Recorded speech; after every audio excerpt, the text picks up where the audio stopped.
Welcome to another episode of Waves of Wisdom. In this episode, I'm going to talk to someone from Singapore. He is a branding expert who has worked in his career in financial institutions mainly, but turned out to be a branding coach, and later now he calls himself an abundant coach. All the way from Singapore.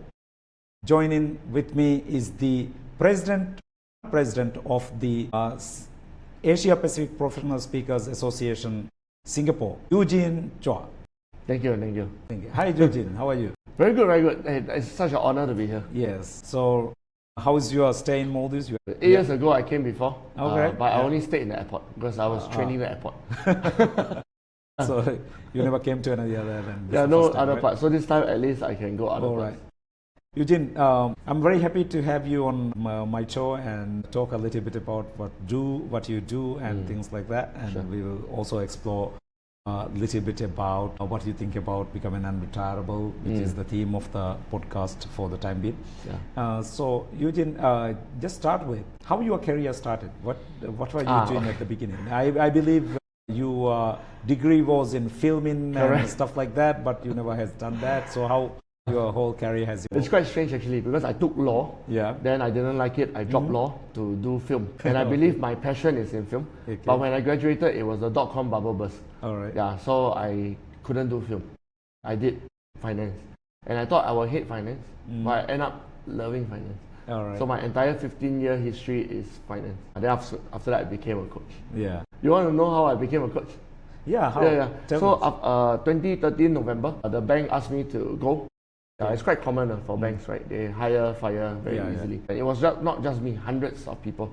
And because it's a Japanese company, so they basically replaced with a lot of Japanese. Yeah. And I was quite disappointed, very sad because I have 3 kids to feed. Yeah. But after that, I realized, coaching, speaking seems very meaningful. I don't know whether I can earn money. Yeah, but let's look for meaning first. So how you came to know about it? Okay, because I was so desperate, right, trying to find a job, that I went networking a lot. And some of the networking are very strange. They start at 7 a.m. in the morning.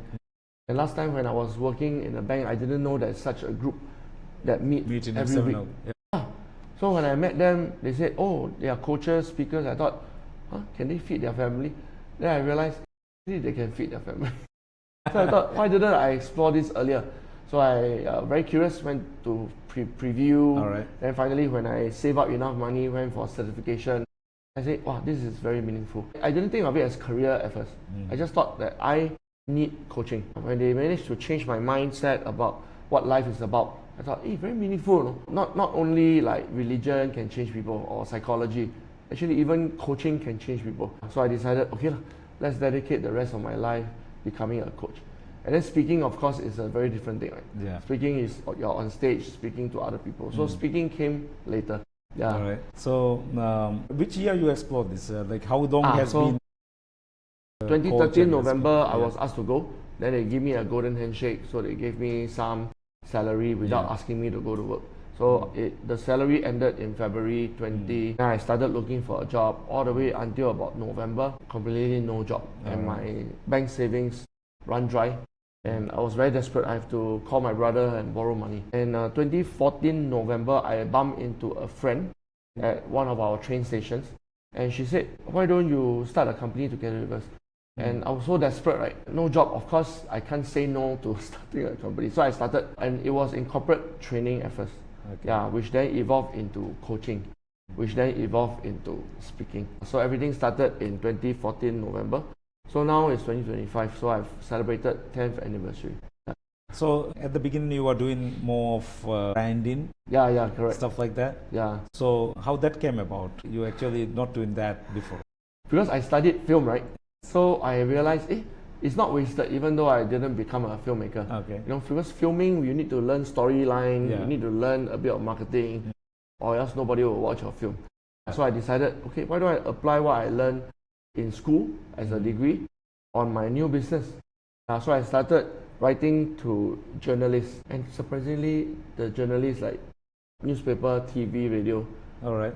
all feature me. So within a few months, I looked like very successful and very famous, Okay. even though my bank account not much money. So I realized, branding very important, because it completely changed the perception of people. Yeah. So after people read me on newspaper, watch me on TV, they started hiring me. Yeah. So I said, why don't I write a book about branding. And marketing? And I also run classes every month, 3-hour classes. Okay. Of course, I have to rent a place and then do some marketing. But then every time got 20 to 30 people come up. I didn't earn a lot of money, to be honest. But at least I feel like there's something going on. People actually trust me, pay me, and I decided, okay, let's focus on personal branding as a skill. This was the early years. So you concentrated mainly on the personal branding or corporate branding? Definitely personal branding. 100%. Because I was in corporates for very long, I know that corporate branding is another kind of company altogether. All right. Right, they have to do pitch. We call it beauty parade because 4 companies have to come in and pitch to you. Usually they have millions of dollars of turnover, right? Because then they have a huge team of staff, 100, 200. So I say, no corporate branding for sure. Personal branding is just like property agents, insurance agents, multi-level marketing, entrepreneurs, speakers, coaches, consultants. All right. So if they decide, all the people, professionals who are self-employed, basically, yes, self-employed. It is important for them, right? Because I was self-employed, so I feel like I could role model, walk the talk. And the first thing they say, how to appear in newspaper like you. So at least there's something I've done that they haven't done. So that gives me some confidence. And also authority, I guess. Yeah. Because the moment they see me at, newspaper, there are 2 sections. The marketing one, you pay. Right, but then the news, you don't pay. So I was featured in the non-paid one, which increased my credibility a lot. So actually, in my personal branding framework, I thought about credibility. Last time Aristotle, the Greek philosopher, thought about ethos, which is ethics, which is credibility. So people see me, you walk the talk, you have appeared in newspaper, so at least I tick the box. Then of course I need pathos, which is passion, according to Aristotle. And the one, thankfully, I was born with passion in my blood. I can see that all the time when I speak to you. So that really saved my life because apparently people want passion. Bankers, they don't want passion, by the way. They want very serious, like, good morning, sir, how do you do? So I have to hide my true self. But as a coach and speaker, suddenly I can show my true self, be as passionate as I want. And then finally, it's the logos, which according to Aristotle is logic. That one need some knowledge. I cannot just make up something. So I have to watch a lot of TED Talk, read a lot of books, attend courses. Then slowly I have a framework which I put into my book. So let's talk about your book. Sure. What's the book is called? It's called Super Brand Me. Super Brand Me. Super Brand Me. So in this one, what are the aspects actually? What a person really need to know about their brand? Sure. I like to keep things simple. So I follow Aristotle, but I cannot call it ethos, pathos, logos. If not, the book is very common, you can find it everywhere. So I call it substance, style, and story. Triple S. So substance is expertise, clearly. If you have no knowledge, no experience, you have no attitude, as in a good attitude, then no substance. No substance, don't brand yourself, right? Because if you are very famous but you have no substance, it's called a scam. Exactly. But let's assume we have substance. We are very knowledgeable, we have good attitude. But then what's your style? Right? Do people talk about you in the room when you're not there? Do people see that you have a certain color, a certain personality? Right? Do they feel I'm so close to you even though we just met for a few hours? So I call it style. Your presence in the room when one-on-one or on stage. But this one, unfortunately, for people in Singapore and generally in Asia, is very weak. People in the West generally have a lot of style, right? They talk loud, they wear nice suit. But Asians generally say, let me just do the work. If I do it very well, maybe people will notice me. The substance and style. And then finally his story, which I think substance and style is quite common sense, right? Because people will say, hey, this guy got substance, no style, or this guy got style, but no substance. But very few people think about story. It's the story that creates that kind of trust for the long term. Because if you have substance, you have style, I trust you for today. But will I trust you for 10 years? But once I know your story that, oh wow, you were broke, oh you couldn't feed your family, oh you made a promise to your mother that you want to keep. These are all called stories. Then straight away I feel like, I also got a mother. Wow, I can feel, even though today we just met, but I can feel like we are very similar in values because of stories. So you can connect. Imagine civilization for so long, no printing press, right? Then how to share values from family to family. Family, yeah. From father to children. How? All stories. Yes. You know, campfire, gather around in the cave, gather around at the dinner table, gather around, and then they start sharing stories. Like in World War II, this is what happened. Yes. I risked my life to save my platoon, right? So I feel let's learn how to share powerful, authentic, inspirational stories. So in your branding, even for your clients, storytelling is part of Very powerful. important thing you look And when at. I first started 10 years ago, storytelling to me is like making a movie. Yeah, because I studied film. But now, no. Yeah, movie is too short. Yeah. It's only 2 hours, 3 hours. I want them to make a whole series. Yeah. You know, that means on LinkedIn, on Facebook, share different snippets of your life. Like, oh, now I'm in Maldives. Last week I was in Kazakhstan. 3 weeks ago I was in Munich. Yeah. And people say, wow, I'm now finding out more about Eugene Seah through different posts. Yeah. It's like season 1. Then if it's very popular, then there'll be season 2, season 3. Then people sort of follow you almost like they follow Korean drama. Okay. Yeah. Yeah, story. So what are the important things we need to think about when we are thinking about branding ourselves? Okay, I feel that a lot of people make mistakes. Again, especially Asians. Mistake number 1 is they tend to hold themselves back. Right? Again, I'm very, very thankful when I was born, I already got passion in my blood. Yeah. But for most people, they will say like, hey, better lie low, keep quiet, you know, become like wallpaper. Yeah. And maybe the boss will not arrow you. Maybe you won't get into trouble. Yeah. They're not thinking of standing out. They're thinking of like, how do I blend together with the rest of the people? So it's a very, very big misconception. Yeah. That's number 1. Number 2, a lot of people think, oh, I'm not entrepreneur. I'm only employee. I'm an accountant. I'm an engineer. Why do I need to brand myself? Now, because of AI, they suddenly realize, I don't think I can keep my engineering job for too long. Yeah. Then suddenly, I've been engaged by scientists recently, research scientists, who don't believe in branding. Yeah. They believe in having 3 PhD. Yeah. But now suddenly they got a shock. Because AI within 2 minutes do something that they took 2 years to do. Yeah. Right? So they say, how do I brand myself? I think I may be out of job soon. So I realize Asians generally hold themselves back and also think that it's culture. And it's through decades, maybe even centuries, right? Centuries. Yeah, so it's not going to change. Do you see a shift in that now? Because of AI. Oh, right. Yeah. Why is I mean, that? it's the same as... Why AI? Imagine during COVID, right? We call COVID the best CTO ever, Chief Technology Officer. All right. Yeah, because it shifted everything. Yeah, before COVID, people already knew that we need to work from home, we need to be mobile. But very slow, right? All right. Because every day, True. as a habit, go to office, sit there, have meeting room. But because of COVID, forced to go mobile, forced to have webinar. That's why Zoom became so popular. So I'm very thankful that AI has created a lot of fear in scientists, in engineers, in accountants, in lawyers even, so that they feel like, I better brand myself so that I can become better than AI, so that I can become better than thousands of other lawyers and engineers. Yeah, so that's why suddenly personal branding became so hot. Because I think you're right. Because now if you really look at even ChatGPT 5, for example, is actually, if you want to draft, for example, a legal draft or something like that, it does a better job than the mediocre. Lawyers have to refer to years and of file, and then that's why they burn midnight oil, right? Yeah, that takes time. Now you just prompt, everything comes out. Gives. So the lawyers are panicking. Yeah, I think only doctors are not panicking. Until now. Until now. No, at least surgery still has to be performed by humans. Because even when this DeepSeek came, and it promised to give a lot of analytics into like medical histories.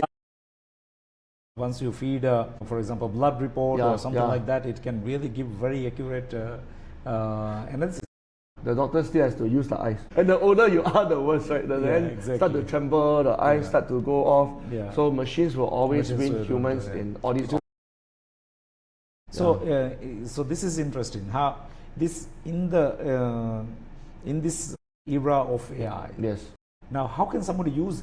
Now we heard today so much about AI, right? Yes. We had a masterclass today together, right? But I mean, for our audience, if somebody wants to embrace AI to brand their market, what should do there? What should they do? Because I broke up into 3 pieces, right? So the substance is easily done by AI. Let's say this year I got retrenched, not 10 years ago, this year. Then I can straight away use ChatGPT to find out what is the expertise. Yes. Exactly what we did today, the exercise. Right? Within 5 minutes, I will know my topic, I have a script on hand. Last time without AI, I had to really go and watch video, read books, and learn. It took months. Now it takes 5 minutes. So substance easily settled. Style cannot be done by AI unless it's written. I mean, if you write, then of course you can prompt to ask AI to give you a certain style, like localized, casual style or formal business language style. But if you meet people, how are you going to use any AI? People will sense your presence, your body language. So that one, I think, need to go to Toastmaster, not AI. Every week practice hand gesture, vocality, pause, presence. That one really need human. That is style, right? Yeah. Unless one day robots. That one not AI. It has to be AI within a body. Yes. Yeah, that one I give it 20 years. Yeah, we've all watched Hollywood movie where you can't tell the difference between which is human, which is not human. So that one, 20 years later, what they call maybe they will have humanoids. Yeah, maybe they will have style. Even more humorous than us, maybe. Because nowadays I know people very lonely. They find AI as girlfriend or boyfriend. In Korea, especially in Japan, these are the two loneliest countries in the whole Asia. I mean, not said by me, by statistics. Okay. So I think style for now, very uniquely human. But in 20 years' time, maybe robots will take over. We have to find something else in that case, right? Yeah, thankfully the story will always be human. There's no way story will be AI. But AI also might come and say, no, that, but that will be inauthentic. There was this guy called Sam Altman, young chap, and who, after COVID, he was, and then, correct. he created me, and he was my father. I'm guessing. Get the ChatGPT write his own story, right? ChatGPT can create story wonderfully within 10 seconds. But when humans know that it's written by ChatGPT, straight away it breaks trust. There's a disconnect. Right? Feeling it already. Nowadays, big companies have to apologize for using AI instead of models. Right? Because why should they apologize? Because the people eating the burger, wearing the fashion say, why are you insulting me? Do you think I'm a consumer? I'm not worth it for you to hire a real model? Why are you using AI? So lazy. So I feel like human beings will always appreciate a real photographer, a real videographer, a real model, and not a fake model. Fake models have its place, right? Because you want to Uniqlo clothing, you don't need to hire 10 different races, different height, right? Just use AI. But if you want Prada, Gucci, Chanel, right? You want Hollywood, the real Tom Cruise, not the fake one. Nowadays, there's a lot of fake Tom Cruise. They look exactly like Tom Cruise, but Tom Cruise speaking Cantonese, speaking Malay. I mean, straight away, people feel cheated, right? It's not a good feeling. We want to build trust. We don't want to scam people. So I think story will always be uniquely human if we want to build long-lasting trust.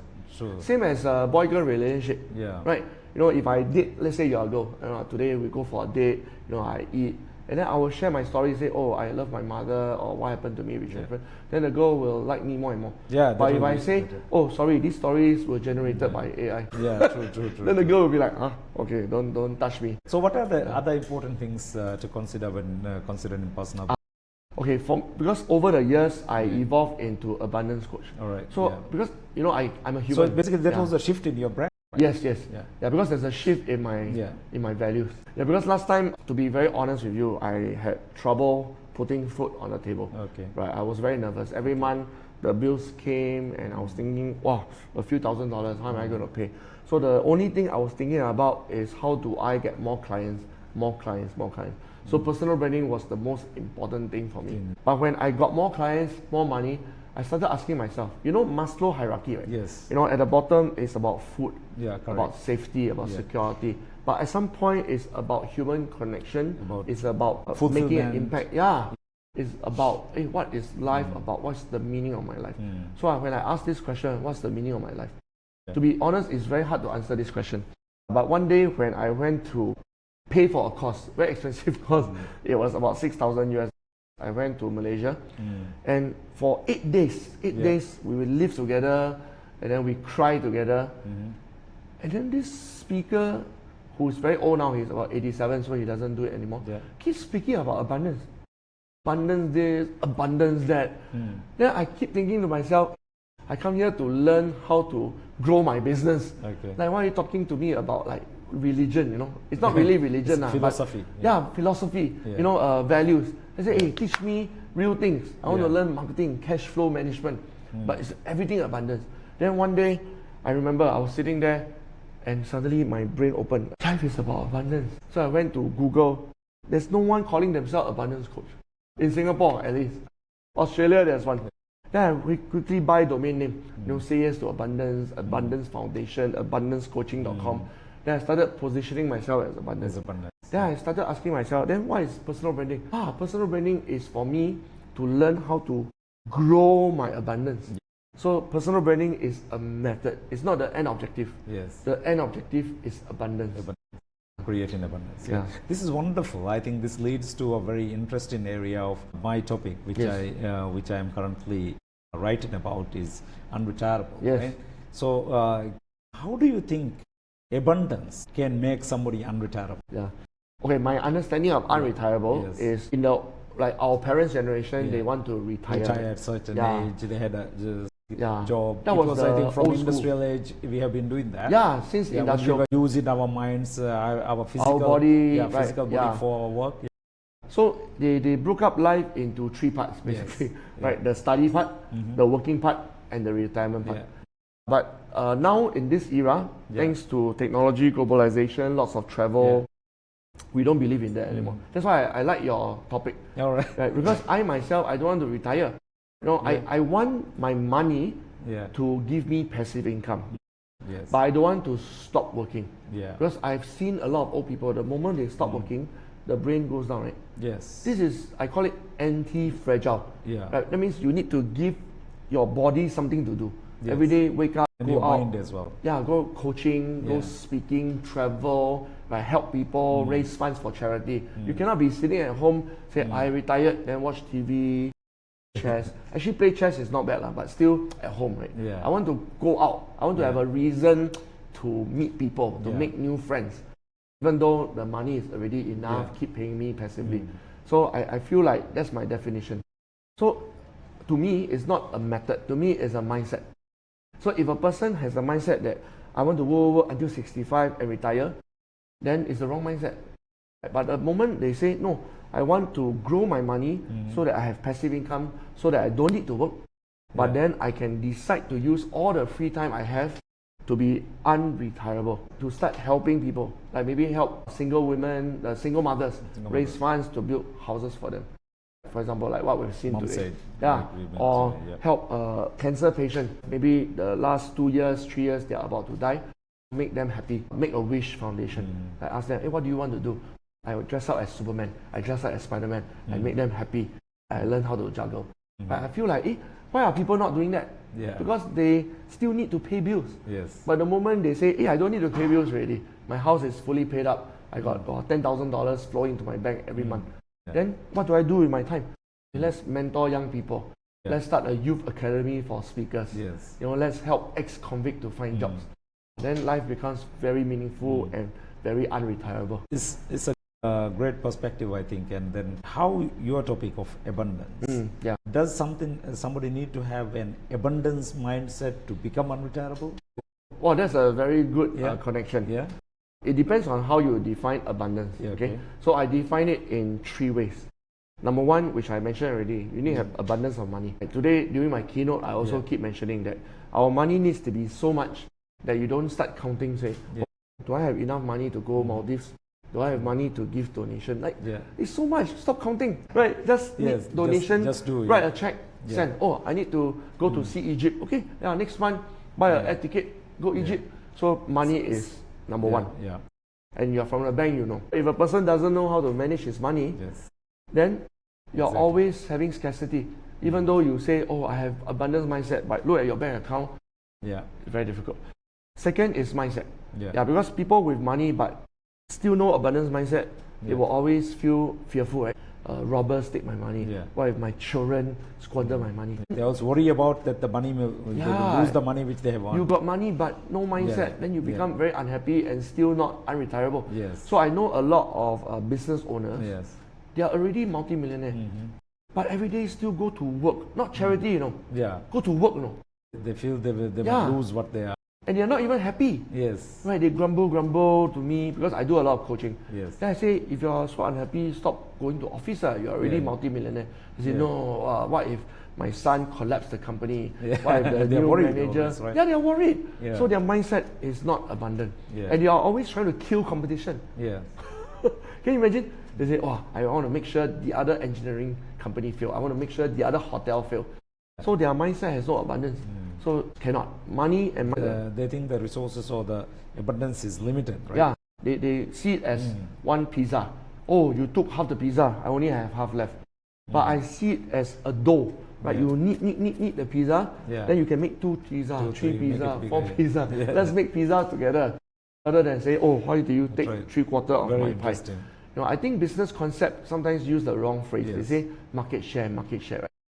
The moment you say market share, you say, oh, I got 30% market share. Oh, he got 70% market share. That's not very helpful. Yeah. We should think of, hey, this is a village. If we want to grow more fruits, then let's do it together. Let's plant more seeds together. Yeah. And every fruit inside got so many seeds. One fruit can plant 5 trees.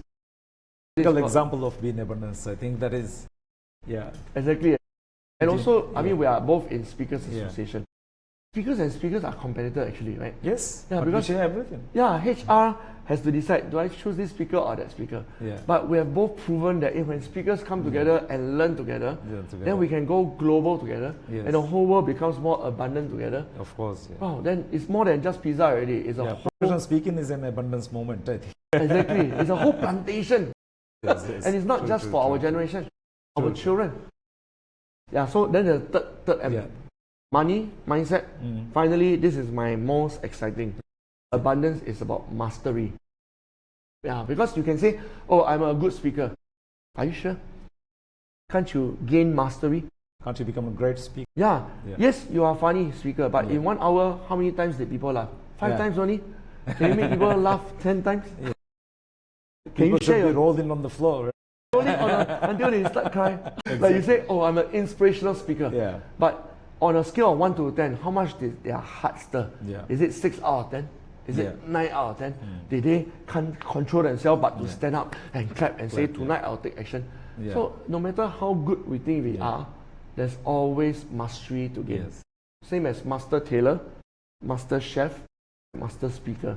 So I feel like no matter what age, can be 50, 60, 70, 80, like our previous politician Lee Kuan Yew, Yeah. who has passed away 10 years ago. Like, wow, amazing. At Yeah, he's 80 a years great old, man, he's yeah. still gaining mastery of what is China about, what is India about, how do I improve my Yes. Chinese. Wow, I really respect Salute, people yeah. like that. Right? You don't retire and say, no need to learn anything. Yeah. Are you sure? I'm sure there's something you need to learn. Like AI, for example. Have we gained mastery in AI? Yes. Do you know how to create a new AI tool, or you're Yes. just using other people's AI tool? Yeah. Wonderful. Thank you very much for sharing these insights, pleasure. and I'm sure my listeners will truly enjoy the conversation we had. Yes.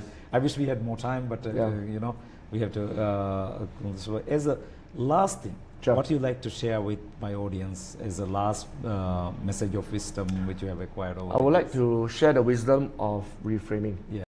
Because it's very easy to listen to this podcast and say, oh yeah, you're right, I think abundance is the answer.